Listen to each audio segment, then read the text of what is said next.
Friends, સ્વાગત છે આપનું આપના યુટ્યુબ ચેનલ પીએમપીમાં. હું doctor CS Prashantbhai Patel, assistant professor RV Patel college of commerce and VL Shah college of commerce, Amroli, Surat. તો વિદ્યાર્થી મિત્રો, વાણિજ્ય સંચાલનના અંદર આપણે બે અલગ અલગ ટૉપિક પર વિડીયોઝ બનાવેલા છે. મજૂર સંઘ અને ત્યારબાદ ઔદ્યોગિક અશાંતિ. હવે આપણે ત્રીજા ટૉપિક તરફ આગળ વધી રહ્યા છીએ, જે છે અધિકારી વિકાસ અને તેની પદ્ધતિઓ. ક્લિયર કે ભાઈ અધિકારી વિકાસ એટલે શું? જો તમે કોઈ પણ કંપનીમાં જાઓ છો તો ત્યાં તમને અલગ અલગ લેવલ પર અલગ અલગ વ્યક્તિઓ કામ કરતા જોવા મળે છે. ક્લિયર? એક મજૂર વર્ગ હોય છે જે નીચલા કક્ષાએ કામ કરે છે, લોઅર લેવલ. ત્યારબાદ મિડલ લેવલ પર સુપરવાઇઝર ને એવા બધા વ્યક્તિગત લોકો હોય છે. જ્યારે ટોપ લેવલ છે, બરાબર, જ્યાં અધિકારીઓ આપણને જોવા મળે છે, CEO કે પછી મેનેજિંગ ડિરેક્ટર્સ, આવા પદ એમના હોય છે. તો જે પણ વ્યક્તિઓ કંપનીના અંદર કામ કરી રહ્યા છે એ વ્યક્તિઓને ચોક્કસ સમય પર તાલીમ લેવાની જરૂર છે. આજે સમજો કે તમે કોઈ જગ્યાએ કામ કરો છો, તમે 1 વર્ષ 2 વર્ષ બહુ સારી રીતે કામ કરો છો, પરંતુ સમય જતાં જતાં તમારી કાર્યક્ષમતા છે એમાં ઘટાડો આવશે. તમારી જે કાર્ય કરવાની પદ્ધતિ છે એમાં થોડા ઘણા બદલાવ આવશે. તમને ધીરે ધીરે કદાચ આળસ પણ આવે, તો તમે શું કરો છો? તાલીમ લો છો કે ભાઈ થોડી તાલીમ લઈ લઈએ એટલે ફરીથી આપણામાં જે જોશ હોય, જે ઉત્સાહ હોય, તે ફરીથી આપણા અંદર આવી જાય અને આપણે ફરીથી પહેલાં જેમ કામ કરતા થઈ જઈએ. તો આપણે તાલીમ લઈએ છીએ. તેવી રીતે સેમ જે ટોપ લેવલના અધિકારીઓ છે, જે આખી કંપનીનું સંચાલન કરે છે, તેઓને પણ સમય સમય પર પોતાના વિકાસની જરૂર છે. સમય સમય પર એમના જ્ઞાનમાં પણ વધારો થવો જોઈએ. એમનું જે કામ કરવાની પદ્ધતિ છે, એમનું જે જ્ઞાન છે, એમાં વધારો થવો જોઈએ. ટેકનોલોજી પ્રત્યેની જે જાગૃતતા છે તે એમનામાં આવી જોઈએ.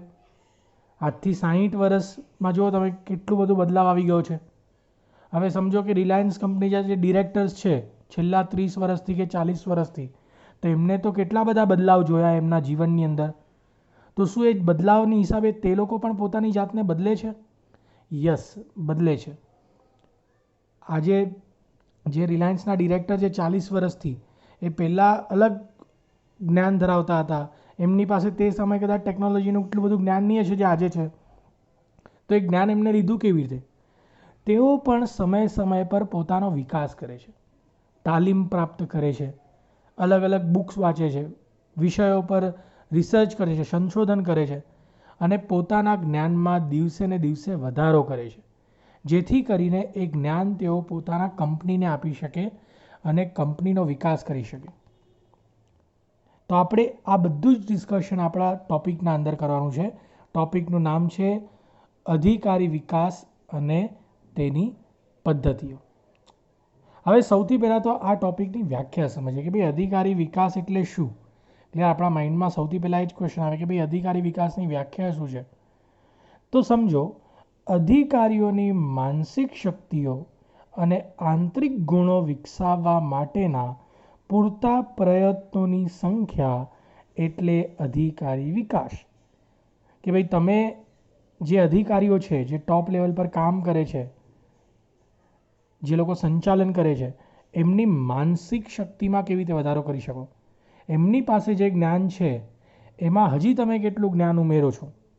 તેમના જે આંતરિક ગુણો છે, જેમ કે એમને ટેકનોલોજી પ્રત્યેનું જે જ્ઞાન છે અથવા તો એમને માર્કેટિંગનું જ્ઞાન છે, જે પણ ગુણ છે એમના અંદર, એ ગુણમાં તમે કયો કયો વધારો કરી શકો છો અને કેવી રીતે કરી શકો છો. એ જે પ્રયત્નો છે એને આપણે કહીએ છીએ અધિકારી વિકાસ. એમને તાલીમ આપીને આપણે બધું વિકાસ કરીએ છીએ કોઈ પણ રીતે, પણ અધિકારીઓનો વિકાસ કરવામાં આવે છે અને થવો પણ જોઈએ. એટલે એમના ગુણોમાં કે પછી એમના જ્ઞાનમાં કે એમની માનસિક શક્તિમાં જે પણ વધારો થાય છે, એટલે આપણે એવું કહી શકીએ કે અધિકારી વિકાસ થઈ રહ્યો છે, અધિકારીનો વિકાસ થઈ રહ્યો છે માનસિક રીતે. ક્લિયર? એક બીજી વ્યાખ્યા પણ છે જે મિશેલ જે જ્યુસિયસે આપી છે કે અધિકારી વિકાસ એ એક કાર્યક્રમ છે જે અધિકારીઓની કાર્યક્ષમતામાં વધારો કરીને કંપનીએ નક્કી કરેલા હેતુઓને સિદ્ધ કરવાની ક્ષમતામાં વધારો કરે છે. કે ભાઈ અધિકારી વિકાસ શું છે? એક એવું કાર્ય છે, એક એવી પ્રક્રિયા છે જેમાં અધિકારીની કાર્યક્ષમતામાં કેવી રીતે વધારો કરવો એના ઉપર ધ્યાન આપવામાં આવે.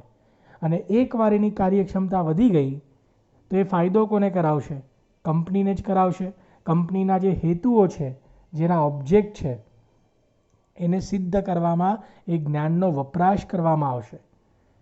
તો આપણા માઇન્ડમાં એક વસ્તુ તો ક્લિયર થઈ ગઈ કે ભાઈ અધિકારી વિકાસ એટલે શું? કે જે અધિકારીઓ છે એમના જ્ઞાનનો વિકાસ કરવો, એવા કાર્ય કરવા, એવી પદ્ધતિઓ અપનાવવી જેથી કરીને પોતાના અધિકારીઓનો વિકાસ થાય. અને વિકાસનો જે ઉપયોગ છે એ કંપનીઓના હેતુઓને સર કરવા માટે, એ સિદ્ધિઓ પ્રાપ્ત કરવા માટે થઈ શકે. ક્લિયર? તો આઈ હોપ સો કે તમને એટલીસ્ટ બેસિક ક્લિયર થઈ ગયું કે ભાઈ અધિકારી વિકાસ એટલે શું. હવે બીજો ક્વેશ્ચન સમજીએ, અધિકારી વિકાસની જરૂરિયાતો. નીડ ફોર એક્ઝિક્યુટિવ ડેવલપમેન્ટ, કે ભાઈ શું જરૂર છે, આપણને કેમ અધિકારોનો વિકાસ કરવો જરૂરી છે. આજે જો રિલાયન્સનો ડિરેક્ટર છે 40-50 વર્ષ સુધી એ કામ કરશે તો કેમ સમય પર આપણે એની બુદ્ધિ ક્ષમતામાં વધારો કરવાની કોશિશ કરીએ છીએ. કંપની તો એ પહેલાં પણ ચલાવતો હતો ને આજે પણ ચલાવશે, પરંતુ જરૂરી છે. ક્લિયર? નહીંતર તો કેવું થશે, જૂના વિચારો સાથે કંપની ચાલશે તો કંપની ડૂબી જશે. સમય જતાં એના જ્ઞાનમાં વધારો થવો જ. તો એ વધારો કેવી રીતે કરીએ આપણે? તો સમજીએ વન બાય વન કે ભાઈ કેમ જરૂરિયાત છે. કેમ કંપનીઓ પોતાના જે મોટા મોટા અધિકારીઓ છે, ડિરેક્ટર્સ છે કે ચીફ એક્ઝિક્યુટિવ ઓફિસર જે હોય, CEO યા ઓપરેટિંગ ઓફિસર્સ હોય, એ બધાને કેમ એમનો વિકાસ કરવા પર વધારે ધ્યાન કેન્દ્રિત કરે છે? સૌથી પહેલું પોઈન્ટ છે નેતાગીરીના ગુણો વિકસાવવા માટે. આપણા દેશમાં ખાસ કરીને જોવા મળે છે કે ભાઈ જે ડિરેક્ટર્સ હોય, જે અધિકારીઓ હોય, મોટા પાયા પર બેસેલા છે, જે ક્લિયર એમની પાસે જે સત્તાવાળા છે, જે આખી કંપનીને ચલાવે છે, એમને એવું લાગે કે ભાઈ એમને જે એક્સપિરિયન્સ કર્યો છે, જો એ સત્તા પર પહોંચવાવાળો વ્યક્તિ જે હશે ને એને 15-20 વર્ષ જેવો એક્સપિરિયન્સ હશે, એટલે તો જ એ સત્તા સુધી પહોંચ્યો છે. એવું તો નથી કે રાતોરાત ત્યાં બેસી જાય. હવે એને એવું લાગે કે એના મગજમાં જનરલી આપણા ત્યાં જોવા મળતું હોય છે કે એના મગજમાં એવું હોય કે મેં આટલો બધો એક્સપિરિયન્સ કર્યો છે તો મારામાં તો નેતાગીરીના ગુણ છે જ, મારા જેવું કંપની કોઈ ના ચલાવી શકે. પર એ એકચ્યુઅલી એનું અભિમાન બોલી રહ્યું છે. ક્લિયર? એ ગુણ તમારે સમય પર બદલવા પડે. એટલે નેતાગીરીના જે ગુણ છે એ તમારામાં આવવા જોઈએ. તમે જે ગુણ ધરાવો છો ને એ તમારા એક્સપિરિયન્સના ગુણ છે. તમને કદાચ બધી સિચ્યુએશન સામે લડતા આવડતું હશે, જે પણ હાલાત ઊભા થાય એની સામે કદાચ તમે લડી શકો કેમ કે તમે એક્સપિરિયન્સ છો. ક્લિયર? 15-20 વર્ષનો બહોળો અનુભવ ધરાવો છો, પરંતુ એનો મતલબ એ નથી કે તમે સારા નેતા છો. ક્લિયર? તમે જે 15 વર્ષમાં જે વ્યક્તિઓ જોયા એ વ્યક્તિઓ જૂના હતા. આજના જે યંગ વ્યક્તિઓ છે એમની વિચારધારા અલગ છે. તો શું તમે જૂની પદ્ધતિથી જ સંચાલન કરશો? તો નેતાગીરીમાં પણ ઘણો બધો બદલાવ આવવો જરૂરી છે. તો એ બધું એમને જ્ઞાન આપવું જરૂરી છે કે તમે જે શીખીને આવ્યા છો, તમારામાં નેતાગીરીના ગુણ પણ આવી ગયા, ચલો માની લઈએ, પરંતુ તમે જે ગુણ પ્રાપ્ત કર્યા છે ને એ વ્યક્તિઓ બીજા હતા. અને હવે વ્યક્તિઓમાં વર્તનમાં ઘણો બધો બદલાવ આવ્યો છે, એમની વિચારધારામાં ઘણો બધો બદલાવ આવ્યો છે, કંપનીના લોકોમાં ઘણો બધો બદલાવ આવ્યો છે. તો તમારી નેતાગીરીની જે પદ્ધતિ છે એમાં પછી એ હિસાબેનો બદલાવ આવવો જરૂરી છે. અને એ ક્યારે આવશે? જ્યારે તમે એ વસ્તુનું જ્ઞાન પ્રાપ્ત કરશો. ક્લિયર? નહીંતર તો તમે જૂની પદ્ધતિથી ચાલશો તો યંગ જનરેશન તમને નહીં અપનાવશે. ક્લિયર? તો નેતાગીરીની જે ગુણ છે એ વિકસાવવા માટે આપણને અધિકારીનો વિકાસ કરવો જરૂરી છે. કેમ કે આપણે એના ઉપર ધ્યાન, જે અધિકારી છે એના ઉપર આપણે ધ્યાન કેન્દ્રિત કરીશું, એને તાલીમ આપીશું કે એને કોઈ પણ હિસાબે એનો વિકાસ કરીશું આપણે, ત્યારે જ એને શું થશે? એનામાં એ નેતાગીરીના ગુણો સમાશે અને આવશે, અને ત્યારબાદ એ કંપનીને બહુ સારી રીતે ચલાવી શકશે. ત્યારબાદ બીજો પોઈન્ટ છે કુશળ સંચાલકોની અછત. આપણા ત્યાં સંચાલકો બહુ બધા છે જે લોકો કંપનીને ચલાવવાના હકદાર માને છે કે એમને એવું લાગે છે કે એમની પાસે બધું જ્ઞાન છે, યા તો એમની પાસે ઘણી બધી ડિગ્રીઓ છે, ક્વોલિફિકેશન છે, એવું જ્ઞાન ધરાવતા હોય. ક્લિયર? અને એ વસ્તુ બહુ સારી છે, પરંતુ ખાલી એટલી વસ્તુથી ન થાય ને. મારી પાસે સમજો બહુ બધી ડિગ્રી છે અને મને કોઈ કંપનીમાં CEO કે ડિરેક્ટર બેસાડી દે તો એવું જરૂરી નથી કે હું સંચાલન કરી શકીશ. ક્લિયર? એક કુશળ સંચાલક હોવું જરૂરી છે. હવે નો ડાઉટ તમે આ બધું લઈને બેસી ગયા એક ડિરેક્ટરની પોસ્ટ પર કે કંઈ પણ હોય, તમે ચલાવો પણ છો બહુ સારી રીતે, ક્યાં સુધી સંચાલન કરશો? 1 વર્ષ, 2 વર્ષ, 3 વર્ષ, 5 વર્ષ? સમય પર તમારી સંચાલનની પદ્ધતિમાં બદલાવ આવવો જોઈએ. જો તમે એક જ પેટર્નથી જો આનું એક એક્ઝામ્પલ લઈએ, તમે ક્રિકેટ રમતા હો, બોલર એક જ બોલ નાખે, તમે કન્ફ્યુઝ થઈ ગયા કે ભાઈ આ કેવી રીતે બોલ નાખ્યો, પછી સેમ બોલ બીજી વાર તમને નાખે, ત્રીજી વાર નાખે, હવે ચોથા બોલ પર તમે પણ 6 મારશો. કેમ? તમને હવે એની પ્રેક્ટિસ થઈ ગઈ. તો સંચાલનની પદ્ધતિ છે ને તમે સેમ જ રાખશો આજીવન, તો કંપની ક્યારે વિકાસ નહીં થશે એનો. હા, એ સેમ ચાલ્યા કરશે કંપની કદાચ, પરંતુ કંપનીનો વિકાસ પણ થવો જોઈએ સમય પર. તો એ વિકાસ ક્યારે થશે કંપનીનો?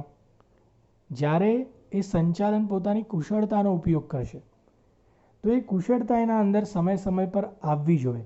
અને એ ક્યારે થશે?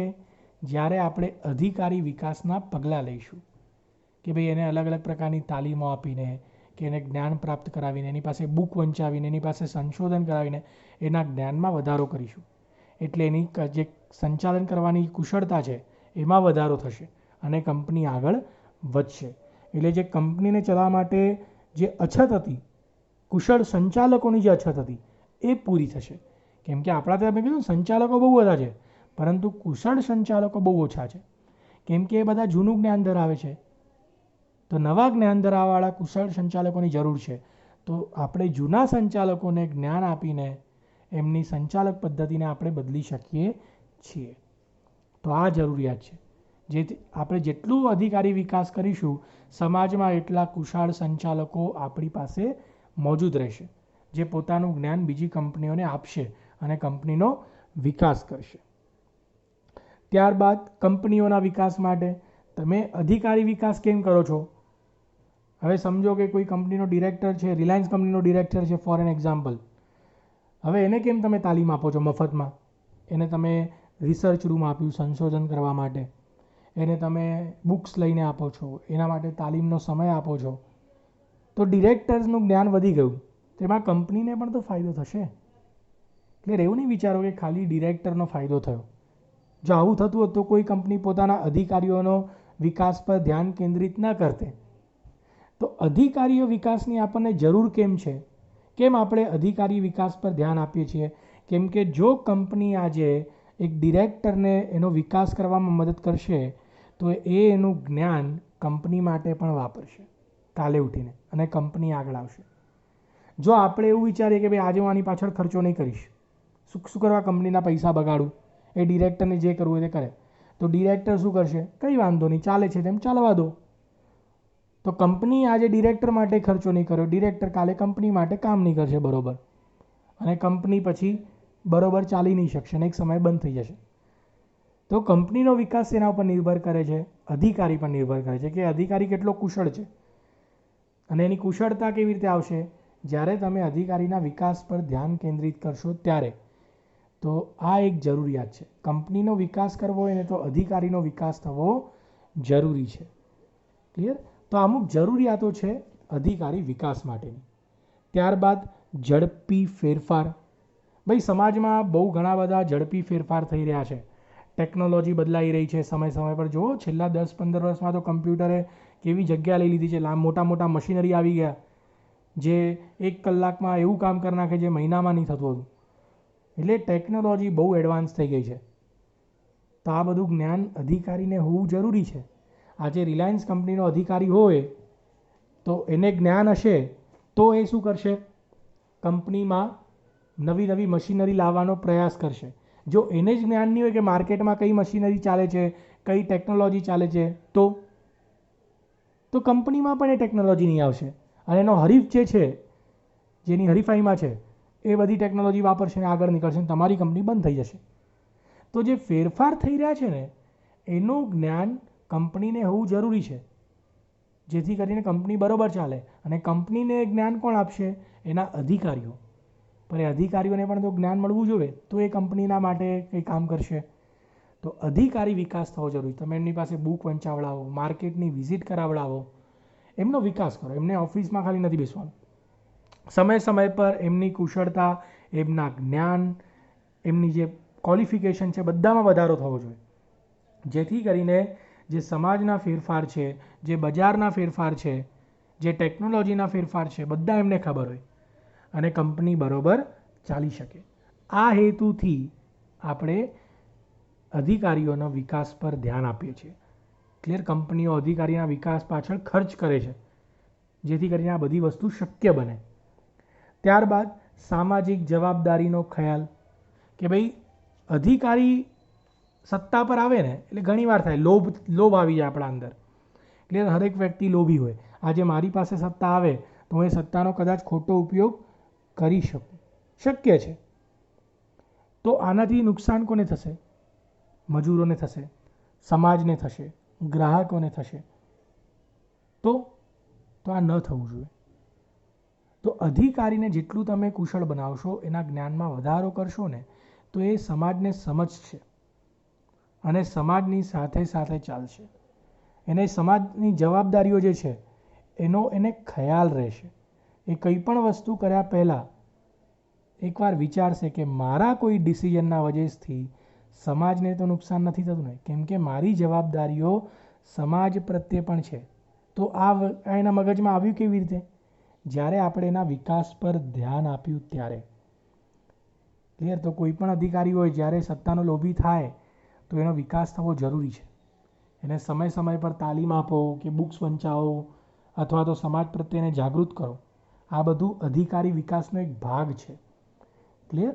તો આવી રીતે શું થશે? સમાજ પ્રત્યેની જે એની જવાબદારીઓ છે એનો એને હંમેશા ખ્યાલ રહેશે અને એક સારો નેતા બનશે. ત્યારબાદ ઝડપથી વિકાસનું જ્ઞાન. ભાઈ વિકાસ બહુ ઝડપથી થશે કંપની સાથે જોડાયેલા દરેક લોકોનો. ક્યારે? જ્યારે અધિકારી બહુ સારો ભણેલો હશે, જમાનાની સાથે સાથે ચાલતો હશે. અને જમાનાની સાથે સાથે કેવી રીતે ચાલશે?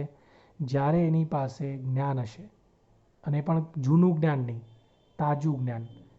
તો અધિકારી વિકાસ કરવાનો આ બધા જરૂરિયાત છે. એટલે આ હેતુસર આપણે શું કરીએ છીએ? અધિકારીઓનો વિકાસ કરીએ છીએ. ત્યારબાદ બીજો ક્વેશ્ચન છે, અધિકારી વિકાસનું મહત્ત્વ, ઇમ્પોર્ટન્સ શું છે? ક્લિયર? તમને ઓલમોસ્ટ બંને ક્વેશ્ચન સેમ જેવા દેખાશે. ક્લિયર? આગળ જે ક્વેશ્ચન હતો તે હતી જરૂરિયાત, કે કેમ જરૂર છે. હવે એનું મહત્ત્વ શું છે? જો આપણે અધિકારીને જે વિકાસ કરાવીએ છીએ એની જ્ઞાનમાં વૃદ્ધિ કરાવીએ છીએ, એના સંચાલનમાં કુશળતા આવે એની કોશિશ કરીએ છીએ, તો એનું મહત્ત્વ શું છે? કેમ આપણે એ કરવાની જરૂર છે? ક્લિયર? તો મહત્ત્વમાં સૌથી પહેલું એવું બની શકે કે કંપનીનો વિકાસ. ક્લિયર? કે કંઈ તમારે કંપનીને આગળ વધારવી છે, એનો વિકાસ કરવો છે, તો જો તમે અધિકારી વિકાસ કરશો તો કંપનીનો વિકાસ બહુ ઝડપી થઈ જશે. એ જેટલો વધારે જ્ઞાન પ્રાપ્ત કરશે, એની પાસે જેટલું વધારે ટેકનોલોજીની માહિતી આવશે, એનો ફાયદો એ કંપનીને અપાવશે. તો અધિકારી વિકાસનું સૌથી પહેલું મહત્ત્વ એ છે કે કંપનીનો જે વિકાસ જે છે તે ઝડપી બને છે. ક્લિયર? એ ઇમ્પોર્ટન્સ છે એનું પોતાની જાતમાં. જો એ અધિકારી વિકાસ ના થાય તો કંપનીનો વિકાસ શક્ય નથી. ત્યારબાદ નેતૃત્વ પૂરું પાડવાની સુસજ્જતા વધે. કે ભાઈ તમે જેટલું વધારે પડતું અધિકારીનો વિકાસ કરશો, એના જ્ઞાનમાં તમે વધારો લાવવાની કોશિશ કરશો, તો કેવું થશે? એક સારો નેતૃત્વવાળો વ્યક્તિ બનશે. એનામાં એ સંચાલકની એક પોતાની જાતની એક તેવડ આવશે, જેથી કરીને કંપનીને એક સાથે બધાને લઈને ચાલશે અને કંપનીને આગળ વધારવાની કોશિશ કરશે.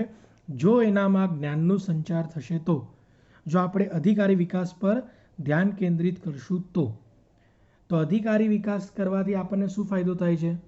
તો ફાયદો એ થાય છે કે નેતૃત્વ પૂરું પાડી રહે છે. એટલે જે એનામાં જે નેતૃત્વ કુશળતા આવી જોઈએ નેતૃત્વની, તે કુશળતા એનામાં આવે છે. તો આ એક બીજો ફાયદો થાય છે. તમે એનું મહત્ત્વ કહો કે ફાયદો કહો, બંને સેમ જ છે. ક્લિયર? કે ભાઈ તમે અધિકારીને વિકાસ આપશો તો એના નેતૃત્વમાં સારી એવો એની ગુણવત્તામાં વધારો જોવા મળશે. ત્યારબાદ છે મુશ્કેલીઓનો ઉકેલ. ભાઈ આ પણ એક ફાયદો છે. જો તમે અધિકારી વિકાસ પર ધ્યાન કેન્દ્રિત કરશો, તમારા ડિરેક્ટર્સ, તમારા જે ટોપના લેવલના અધિકારીઓ છે, જેમનો વિકાસ થશે, એમના જ્ઞાનમાં વૃદ્ધિ થશે, તો કોઈ પણ પ્રકારની મુશ્કેલી આવે એનો ઉકેલ તમે બહુ જ સુસજ્જતાપૂર્વક લાવી શકશો. કોઈ ઝઘડો થઈ ગયો ઉદ્યોગની અંદર કે કોઈ પણ પ્રોબ્લેમ આવી ગઈ ટેકનોલોજી બાબતમાં, જો એની પાસે જ્ઞાન હશે, જો એની પાસે એટલી સારી તેવડ હશે, તો શું થશે? એ બહુ જ સહેલાઈપૂર્વક એમાંથી બહાર આવી જશે અને કંપનીને પણ સરખી રીતે ચલાવી શકશે. તો અધિકારી વિકાસ કરવાથી શું થાય છે? એના જ્ઞાનમાં વૃદ્ધિ થાય છે, એના સંચાલનની કુશળતામાં વધારો થાય છે, એનું કૌશલ્ય વધે છે, ટેકનોલોજી બાબતમાં એને જ્ઞાન હોય છે, અને આવી કોઈ પણ મુશ્કેલી જો એના જીવન દરમિયાન આવે કંપનીમાં, તો એ કંપનીને એમાંથી બહુ જ સારી રીતે ઉગારી શકે છે. તો આ પણ એક ફાયદો થાય છે જો આપણે અધિકારી વિકાસ આપણી કંપનીમાં કરીએ છીએ તો. ત્યારબાદ કંપની માટે અમૂલ્ય મિલકત છે. ક્લિયર? કે ભાઈ તમે જે પણ અધિકારી વિકાસ પાછળ ખર્ચ કરો છો, આજે કંપની એમને બધું જ્ઞાન આપે છે ટેકનોલોજી બાબતનું, એમને રિસર્ચ સંશોધન કરવા માટે પૈસા પૂરા પાડે છે, તાલીમ આપવા માટે કેન્દ્ર ઊભા કરે છે, જેથી કરીને એમના જ્ઞાનમાં વધારો થાય. તો કંપનીને શું ફાયદો છે આમાં? કંપનીને ફાયદો છે, આ એક જાતની તમારી મિલકતમાં વધારો થયો છે. આજે તમે કોઈ મશીનરી લઈને આવો 50,000ની, એ તમને ઉત્પાદન કરીને આપે એટલે તમારે નફો થાય, આવક થાય અને એમાંથી થોડો ઘણો નફો બચે. તો સેમ વે તમે કોઈ મશીનરી નથી ખરીદ્યા, તમે એક ઇન્વેસ્ટમેન્ટ કરી રહ્યા છો, પરંતુ તમારા અધિકારીઓના ઉપર. એટલે આજે એ લોકો પોતાના જ્ઞાનમાં વધારો કરશે, એ ભવિષ્યમાં એનો ફાયદો કંપનીને મળશે. એક રીતે એવું જ સમજો કે એક એવી અદૃશ્ય મિલકત છે તમારી માટે આ. ક્લિયર? કે તમે આજે એમને ટ્રેનિંગ આપી છે, તમે એમને તાલીમ આપી છે, એમને જ્ઞાન આપ્યું છે, જેનો ફાયદો કંપનીને ભવિષ્યમાં મળશે. એટલે કંપની માટે આ એક મિલકત બરોબર જ ગણાય છે, જે ભવિષ્યમાં કંપનીને સારી એવી આવક કરી આપશે, કંપનીને ફાયદો કરાવશે. તો આ પણ એક મહત્ત્વ છે અધિકારી વિકાસનું. અધિકારીઓની પ્રગતિ. જો અધિકારી વિકાસ કરવાથી ફક્ત કંપનીને જ ફાયદો થાય જરૂરી નથી. અધિકારી વિકાસ કરવાથી ઘણા બધાને ફાયદો થાય છે. કંપનીના નફામાં વૃદ્ધિ થાય છે. જે ઇન્વેસ્ટર્સ છે, જેમને કંપનીમાં ઇન્વેસ્ટ કરેલા છે, ઇક્વિટી કે શેર, કંપની બરોબર ચાલશે એટલે એમને પણ સારો એવો નફો થશે. જે લોકોએ મૂડી રોકી છે કંપનીના અંદર, એમને ફાયદો થાય છે. સમાજના લોકોને ફાયદો થાય છે જે કંપની સાથે જોડાયેલા છે, કેમ કે કંપની જેટલો નફો કરશે એટલું સમાજને પણ ફાયદો કરાવશે. તો સેમ એવી રીતે જ અધિકારીને પોતાને પણ ફાયદો થાય છે, કેમ કે એનું કરિયર પણ તો આગળ વધે છે. એના જ્ઞાનમાં જેટલી વધારો થશે એટલા એના પગારમાં વધારો થશે. એને જે કંપનીઓ સુવિધા આપે છે એ સુવિધાઓમાં વધારો થશે. એટલે કહેવાનો મતલબ તાત્પર્ય એ છે કે ફક્ત કંપનીને જ ફાયદો નથી, અધિકારીને પોતાને પણ ફાયદો આમાં છે. એનું કરિયર સારું બને છે, પ્રગતિના શિખરોએ સર કરે છે. ઝડપી ફેરફાર સામે લડત. કે ભાઈ તમે કોઈ પણ સંજોગ આવે, કોઈ ફેરફાર આવી ગયો, માર્કેટમાં બહુ મોટો ચેન્જ આવી ગયો, અપડાઉન થઈ ગયું, કયું તો તેજી મંદી આવી ગઈ, કે કોઈ પણ ટેકનોલોજી બદલાઈ ગઈ, તો જો અધિકારી વિકાસ તમે કરેલો છે, એ જમાનાની સાથે સાથે ચાલે છે તમારો અધિકારી, તો એ કોઈ પણ પ્રકારની સિચ્યુએશન આવે એ લડવા માટે તૈયાર છે અને કંપનીને એ સિચ્યુએશનમાંથી એ બહાર કાઢશે. અને બીજી બધી કંપનીઓ ભલે ડૂબી જાય, એ તમારી કંપનીને બહુ આગળ વધારશે. ખરાબ સમયમાં પણ, સારા સમયમાં તો એ આગળ વધારતો જ રહેશે, પરંતુ કોઈ એવો ફેરફાર આવી જાય તો એની સામે પણ લડવા માટે એ કંપનીને એટલું સક્ષમ કરશે. તો આ પણ એક ફાયદો છે જો તમે અધિકારી વિકાસ પર ધ્યાન આપો છો તો. તો દીકરાઓ, આ 2 ક્વેશ્ચન હતા જે તમને છે ને ડિસ્ક્રિપ્ટિવના અંદર 7 માર્કમાં પૂછી શકે જો તમારી એક્ઝામ રિટર્ન ટેસ્ટમાં થાય. તો આ 2 ક્વેશ્ચન છે. આઈ હોપ સો કે તમને કન્ટેન્ટ ક્લિયર થયો હશે. હવે આનો આન્સર તમારે લખવાનો કેવી રીતે? તો એઝ યુઝ્યુઅલ બંને ક્વેશ્ચન તમારા અધિકારી વિકાસમાંથી જ હતા. તો સમજો કે તમને એવું પૂછે કે ભાઈ અધિકારી વિકાસની જવાબદારી સમજાવો, તો સૌથી પહેલાં તમારે વ્યાખ્યા લખી નાખવાની કે ભાઈ અધિકારી જવાબદારી એટલે શું, અધિકારી વિકાસ એટલે શું. ત્યારબાદ બોક્સ બનાવીને એની જરૂરિયાત લખી દેવાની. ક્લિયર? કે ભાઈ જરૂરિયાતો કઈ કઈ છે, તો આ જરૂરિયાત છે, અને પછી બધી જરૂરિયાતો વિશે તમારે 3-3, 4-4 લાઈન લખવાની બોક્સ પછી, એટલે તમે વ્યાખ્યા લખશો અધિકારી વિકાસની, ત્યારબાદ જરૂરિયાતનું બોક્સ, એના અંદર 5-6 પોઈન્ટ, અને પછી એ 5-6 પોઈન્ટને સમજાવશો એટલે તમારો આન્સર 3 પેજ જેવો આરામથી થઈ જશે. સેમ વે મહત્ત્વમાં પણ ઘણી બધી બુકમાં તમને મહત્ત્વની અંદર પોઈન્ટ જોવા નહીં મળશે. આપણે પોઈન્ટ બનાવીને જ લખવાનું. સૌથી પહેલાં ક્વેશ્ચન આ ચેપ્ટરનો છે તો તમારે અધિકારી વિકાસની વ્યાખ્યા લખી દેવાની. ત્યારબાદ બોક્સ બનાવીને એનું મહત્ત્વ લખી દેવાનું કે ભાઈ અધિકારી વિકાસ કરવાથી એનું મહત્ત્વ શું છે, અથવા તો એના ફાયદા તમે લખશો. સેમ જ પોઈન્ટ તમે કન્સિડર કરી શકો ફાયદાઓમાં પણ કે ભાઈ અધિકારી વિકાસ કરવાથી આટલા ફાયદા થશે, અને પછી તમે બધાને થોડું થોડું એક્સપ્લેન કરી નાખો એટલે અગેન તમારો આન્સર 3-3.5 પેજનો થઈ જશે. ક્લિયર? તો તમે આ બંને ક્વેશ્ચન બહુ સારી રીતે લખી શકો છો. જો MCQમાં આવે તો આ ચેપ્ટરના MCQ કેવી રીતે બને એ આપણે એન્ડમાં જોઈશું, જ્યારે ચેપ્ટર પૂરું થશે. આપણા વિડીયો પછી આ ટૉપિકના જેવી રીતે આપણે મજૂર સંઘ અને ઔદ્યોગિક અશાંતિ વિશે જોયું હતું, ક્લિયર, ઔદ્યોગિક ઝઘડામાં MCQ પણ ડિસ્કસ કરેલા બંને વિડીયો પત્યા પછી. બંને ટૉપિકના જેટલા પણ વિડીયો હતા એ પત્યા પછી આપણે MCQ ડિસ્કસ કરેલા હતા. તેવી રીતે સેમ આ ટૉપિક આપણો પછી, એટલે આના આપણે MCQ પણ ડિસ્કસ કરીશું. તો આઈ હોપ સો તમને વિડીયોના કન્ટેન્ટ સારા લાગતા હશે. જો તમને ચેનલ ગમતી હોય તો સબસ્ક્રાઈબ કરજો દીકરાઓ. મહેનત લાગે છે એઝ યુઝ્યુઅલ. લાઇક શેર કરવાનું ના ભૂલતા. બની શકે એટલા વિદ્યાર્થીઓ સુધી આ વિડીયો પહોંચાડવાની કોશિશ કરજો.